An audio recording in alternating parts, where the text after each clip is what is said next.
Hello everyone, welcome back. मेरा जो Estonia का टूर था वो आज ख़त्म होने को है। मैं अभी हॉस्टल से बाहर आया हूँ। अभी इस वक्त मैं टाउन सेंटर में मैं खड़ा हूँ। तो एस्टोनिया में जो मेरा एक्सपीरियंस रहा है 2 दिन का, वो काफ़ी अच्छा रहा है। यहाँ पे कुछ ज़्यादा वैसे देखने को तो है नहीं, लेकिन ये है कि एक पार्क है, पैलेस है और ये टाउन सेंटर ही है। और उसके अलावा एस्टोनिया के बारे में मैं थोड़ा सा आपको बताता चलूँ कि एस्टोनिया की आबादी जो है ना तकरीबन 13 लाख है।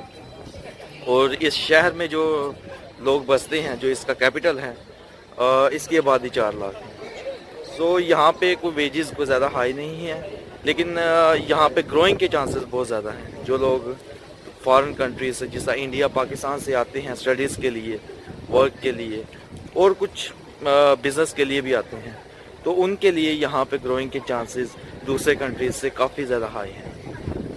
अगर आपका कोई सवाल हो, कोई क्वेश्चन हो, तो आप मुझे पूछ सकते हैं, मैसेज कर सकते हैं।